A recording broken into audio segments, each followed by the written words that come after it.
Hi everyone and welcome back to my channel. If you're new here, my name is Carla. I make videos about showing up for yourself. What that includes is weight loss, weight maintenance, some things about mental health, personal development, self-care, fashion and beauty. And if that's the kind of thing that you like, hit that subscribe button down below. And if you're one of my regular followers and you don't already subscribe to my channel, it's a story, lads. Stick that old subscribe there on. Go on, you good things. You can also stick on that the notification bell as well, so you never miss a video from this face. This face is Carla, and today I'm here for a maintenance check-in with you guys. I reached my goal weight again for the second time post-baby in July of this year. So it has been August, September, October. So this is my third month now living in maintenance, and I did do a full maintenance check-in, how I'm doing it, and a playlist. I'll leave that up here. So I did a couple of weeks of check-ins with you guys, and now we're in it. We're living maintenance. This is life now. So I, as part of my maintenance, my plan with the weight element was to have a 5 pound fluctuation.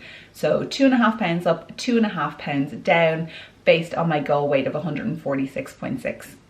147, 146.6. So 10.5 stone was really kind of like my sweet spot.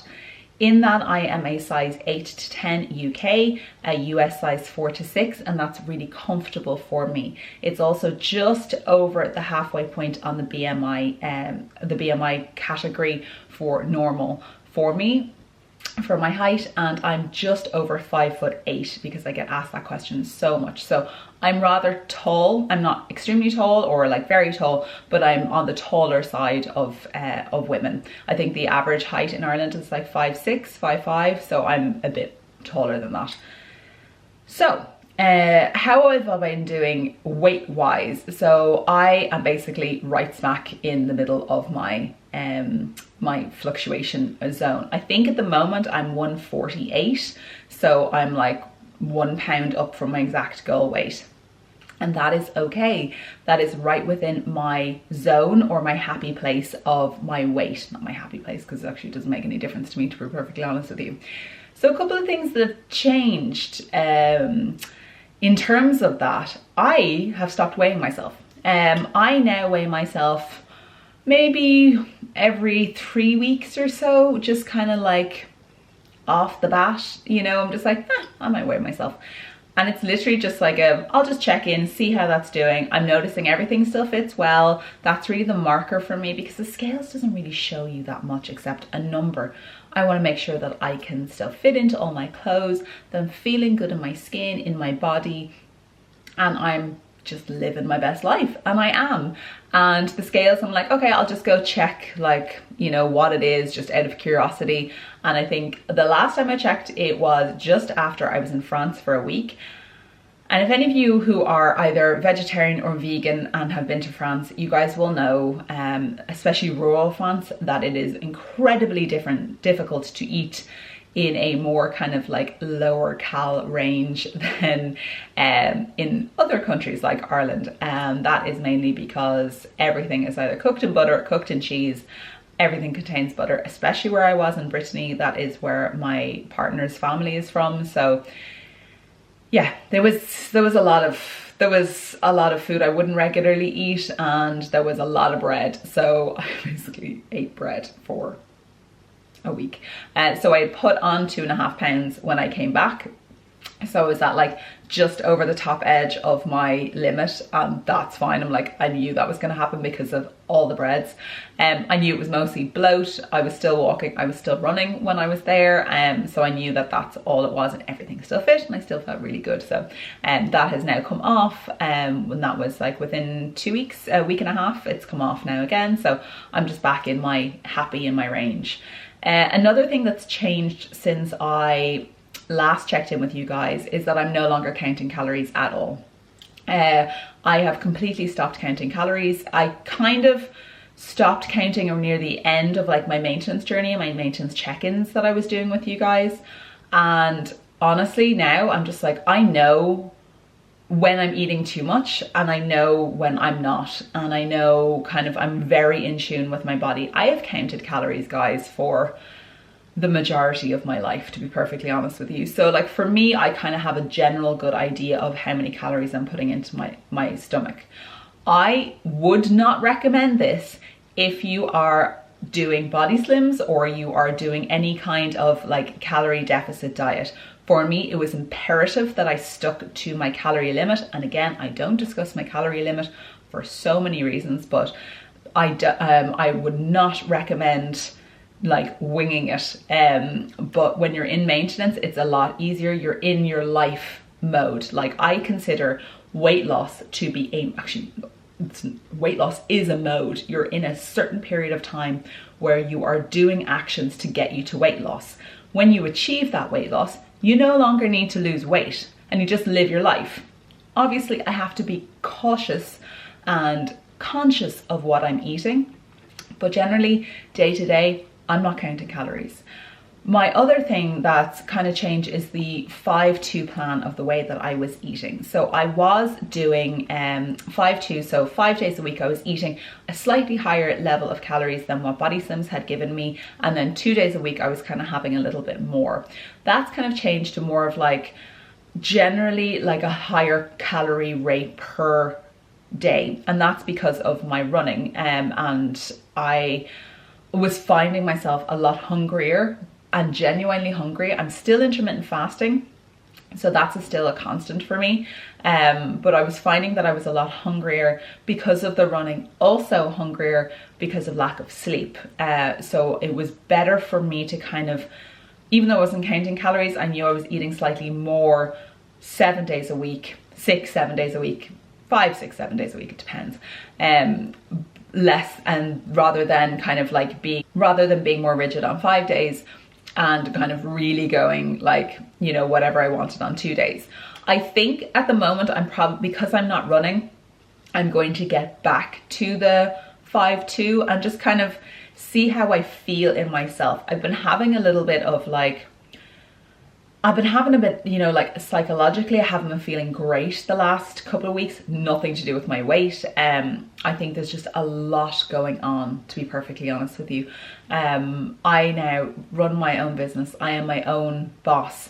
This half of Carla is how I create money. This is my income, and I'm creating a business from it. So it's a lot of stress. It's a lot of like, trying not to compare myself to other people in the same field, trying to stay in my lane as I did through my weight loss, which is the thing that I know that works for me, and try to focus and keep going on my goals and what I want to achieve, and leave everybody else to do what they want to do, because that's the most important thing for anything in life, not just for weight loss, but also for like every part of your life. Let everybody do what they want to do, but I know that when I'm tired and when I'm not grounded in myself, I can allow that comparison devil, that little niggling puka, to come in and be like, oh, look at what they're doing, why didn't you get invited to that? And it can hit me sometimes. So I just need to come back into myself, stay grounded. And that's something that if you guys are on your weight loss journey, I highly recommend that you do, is to ensure that you're staying grounded. Make sure you can feel your feet. Make sure that you are not comparing yourselves to other people, because you're only doing yourself a disservice. We all lose weight at different rates. We all maintain weight in different ways. You have to find what works for you and work towards your goal. For me, my goal is for this year, in terms of weight, is to maintain this weight. So far, I am doing exactly that.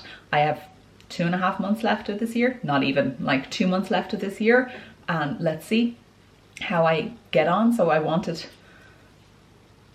so 3.5 months I've been doing this. It was the start of July, so all of July, all of August, all of September, nearly all October. So yeah, basically I'm maintaining for 4 months. Oh my gosh. Yeah, anyway. So that's like just a thing for anybody, is just to stay in your own lane. Just a reminder of that.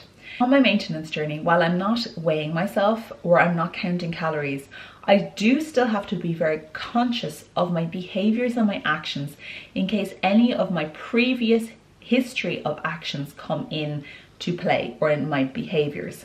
Specifically when I'm not feeling great, I need to be very conscious of my behavior in response to triggers of not feeling so good in myself, or feeling tired, or feeling a little bit down. So what I'm doing is kind of remembering how I put on weight.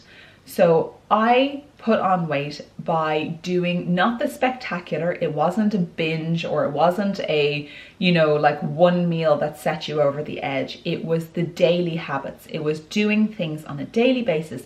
Jared from Body Slim says, you put on the extension yourself, one brick at a time. It was not an architecturally approved extension, and you just went out and built it one day at a time by consistently having bad habits.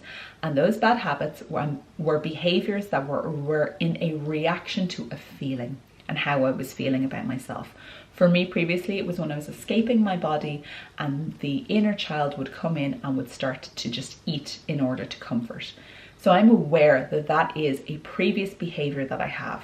So when I'm not feeling well, I want to make sure that I'm not allowing that behavior to creep back in again. So I'm staying grounded in myself, making sure that the adult Carla is making decisions. So even if I'm not having a really good day, or even if I'm having a bad week, I'm not reaching for food. I'm going, okay, I'm not feeling great, because we all feel not great at points. We go through ebbs and flows of feeling brilliant and not feeling so great, and you know, and we're in the okay place. I'll leave my mental health journey here. In the okay place, traveling between good and bad, you know, like up and down, and making sure that I'm not doing that kind of behavior that I did in order to build that extension that led to me being 23 stone. Because it wasn't one meal that did it. It wasn't one binge that did it. It was continuously. It was the behavior that I had created for myself. The action and the habit that I had was constantly seeking food in order to help myself numb out from how I was feeling. Now I'm in a much better position mentally to be able to address and to work through what I'm feeling, so that I'm not reaching for external comfort. I'm able to self-soothe. This is something that we try to teach our children to self-soothe, but it's something that we're not very good at doing ourselves. So guys, that is my maintenance journey, my maintenance check-in so far with you guys. 4 months after I reached my goal weight. We're here now, we're feeling good, everything is still fitting. It is still challenging in sometimes, you know, to not just go, you know, I'll just have like, and there are times like I will eat a pizza, like I'll have pizza and chips, but I won't have pizza and chips every night. That's the key. I will have pizza and chips maybe one night from a month, or one night in 2 weeks. I won't also designate the Friday night as a takeaway night, because I might not want a takeaway, but I might have that kind of feeling of, you know, like, oh, Friday night's a takeaway night, but I don't really want it. But if I don't have it now, I can't have it for 2 weeks. And then, you know, like, and it's creating a thing. I've spoken a little bit about this before in other shorts and things like that, that labeling ourselves as something, so labeling a day as a takeaway day might not actually be that good an idea. Maybe it might just be when you feel like having something, you have it. If you're feeling like having it too often, then we might need to address that. But, you know, having a pizza and some chips, pretty delicious. You also don't have to eat the whole pizza. That's something that, like, I've really noticed, is that I have to be very conscious of not eating the whole pizza, being like, okay, now how am I feeling? Am I full? Have I had enough to eat? Yes, I have. Then I'm going to put that pizza box down and push it over and be like, I'm done now. Or put the pizza box into the kitchen, take out 2 or 3 slices, go into wherever we're eating. Normally it's in the TV when we're having pizza or something like that. And that's enough. Then I kind of forget about what's happening in the kitchen. Just a little tip and a little slide from me. So guys, I'm going to love you and leave you. If you have any questions about my maintenance journey, anything specific, please leave them down in the comments below, and I might do a Q&A about maintenance soon, because I know there are a lot of you who have reached your goal weight and are interested in the ways that other people do that. And there's the rain, so hopefully you're not hearing that in the back of the camera. Let's hope. Guys, thank you so much. I will love you and leave you, and please don't forget to subscribe, like this video if you have, turn on the notifications so you never miss anything from me. Follow me on Instagram, follow me on TikTok. Support your girl, support her and her business endeavors and how I'm doing this thing. So thank you guys, love you, bye. When did I reach my goal weight? Ham. Lipstick today is lined by MAC Whirl, and inside is Rebel Rose by Wet n Wild. Eyeshadow is Charlotte Tilbury Glam Palette. Is it Glam Palette? Instant Eyes, Smoky Eyes Are Forever. It was not Glam Palette at all. It's Natasha Denona Glam Palette. See, when I saw this first, I was like, I'm never gonna use this. This is amazing. Gold. Be more for like, not if you're everyday makeup kind of person, you don't really like eyeshadow much, but like if you like your stuff, get that one. It's a good egg. Right, I have to film 2 more videos today.